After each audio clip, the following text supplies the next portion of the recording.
All right, everybody, we're going to finish up naming and writing formulas for ionic compounds. This will be the last section for the test that is coming up. So we're going to actually determine the formula name of a compound with a polyatomic ion. Now remember, polyatomic ions are going to have more than one atom. And you will be given these on a test if you need to use them. But your big thing to remember is that it's going to be used as a group, just like how you would do the cross drop down of the other stuff that we covered in the previous podcast. We're going to do the same idea, except we are going to write more than one atom for our polyatomic ions. So to write the formula for a compound with a polyatomic ion, you're going to first write the symbol for the cation. So just like normal, your cation is coming first. And then it's going to be the formula for the anion, which is going to be second. So it's following the same general ideas where your cation comes first, followed by your anion second, and then you would drop down your charges.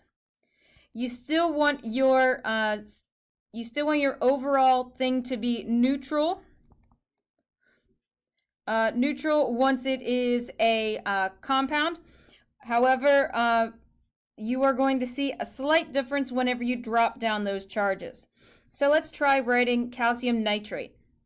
So you know calcium is on your periodic table, and that should be Ca2+. It's in that 2+ second column on your periodic table. And now we have a nitrate anion. Nitrate is NO3-. So the whole entire thing, the whole entire compound has this negative charge associated with it. So it is very similar to using those that you find on your periodic table, but you have more than one element in these polyatomic ions. So you would write them just as you did in the last screencast. However, whenever you cross drop down, there's going to be a slight difference. So you can see here, whenever you write your charges and you cross drop down, you have to write parentheses around your polyatomic ion. Because just like in math, this number 2 is going to be applied to both the nitrogen as well as the oxygen.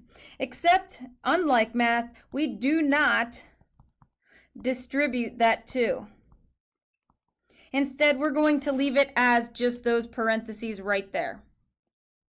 So the charge is also going to be balanced whenever you do those cross drop down.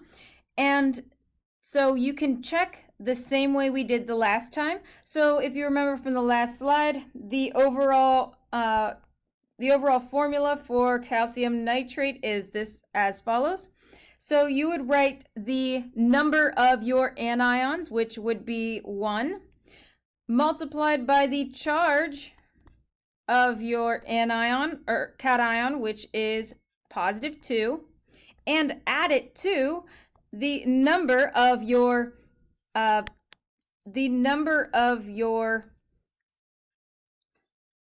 polyatomic ions. So that would be shown on the outside of the parentheses. So that would be 2, and the charge that you got for your polyatomic ion, which is given to you as -1. So if you were to multiply all these out, you would get 0, which is neutral, meaning that this is the correct formula for our compound. So remember, those parentheses are used around anything that has more than one element associated with it. So if you have to write any subscript whatsoever, you're going to put those parentheses around there so to show that this number 2 is going to be applying to everything. So let's try another one.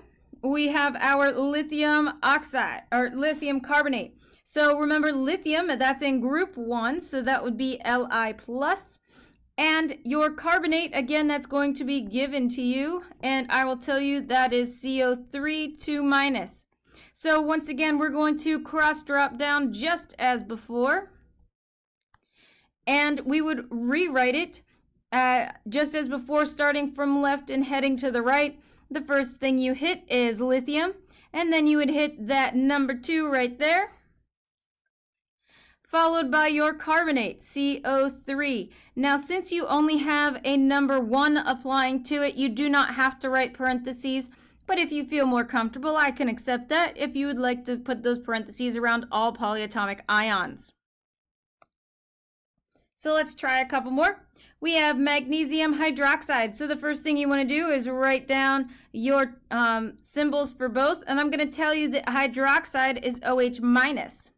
Now, magnesium is in the second group, so that means it is a 2 plus cation.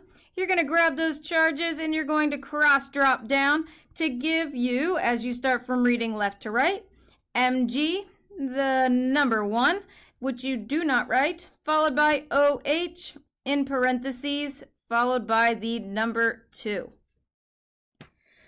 Next, we're hitting our potassium sulfate, and I'm going to tell you right now that sulfate is SO4 2 minus.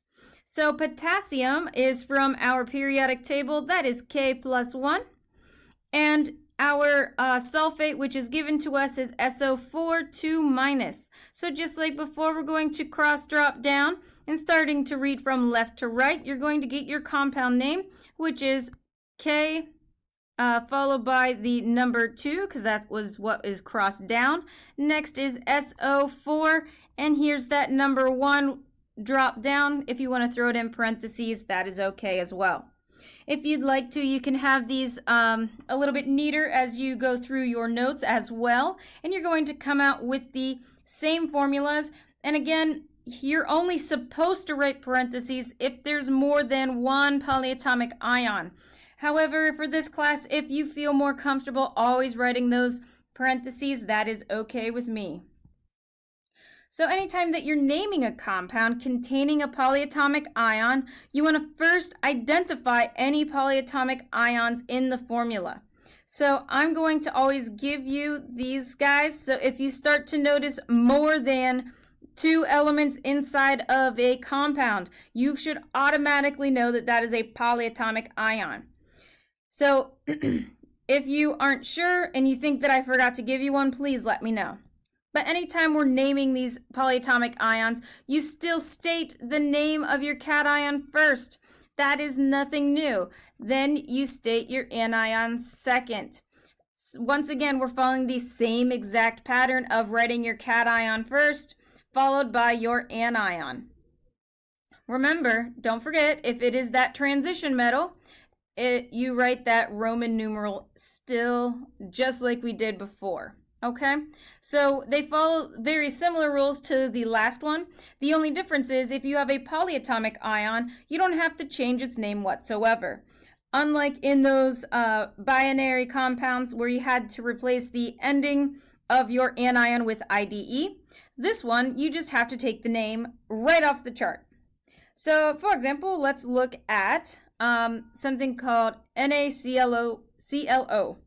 So, first of all, we know that this is a polyatomic ion because it has more than two atoms. So that's going to tell you to start looking at that polyatomic ion chart that I will give you. The cation is always going to be first. So Na is our cation. If you look on your periodic table, that is called sodium. Now, I will give you the name of ClO as hyperchlorite, but you do not have to memorize, so do not worry about memorizing these. So to name it, you simply name the cation first, then the name of your ion second. So to rename this compound, we would call it sodium hypochlorite. Now, one thing to notice is that the word ion is dropped whenever you are naming that compound. That's because the 2 ions have come together to make a compound that is neutral.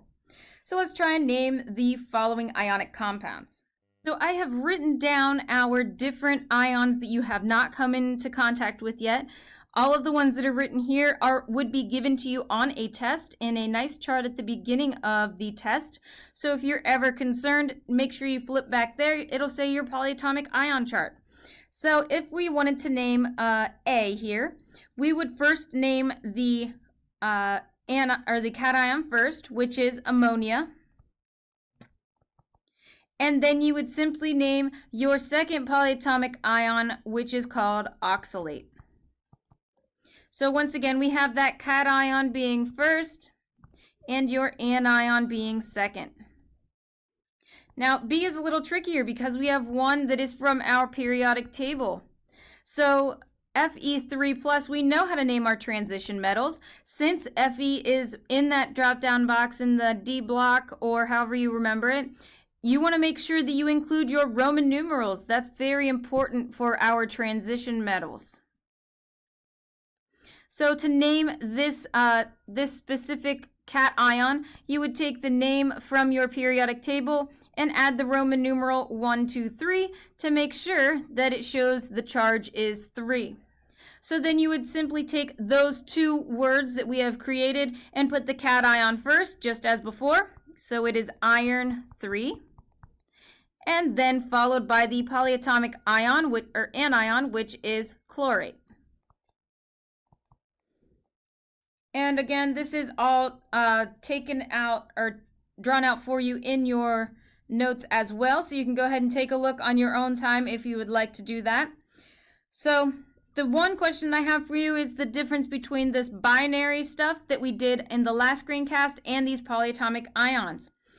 The big answer is in binary, remember, bi means 2. Binary compounds are going to only have 2 elements, whereas a polyatomic ion is going to have a lot more. It can have anywhere from 3 to more than 3. So with those polyatomic ions, if you start to see something that has more than 2 elements, please be sure to look back at that chart that I'm going to give you. As always, I include these wonderful tidbits at the end. So I will talk to you tomorrow further and hopefully get some practice in tomorrow. Have a good day.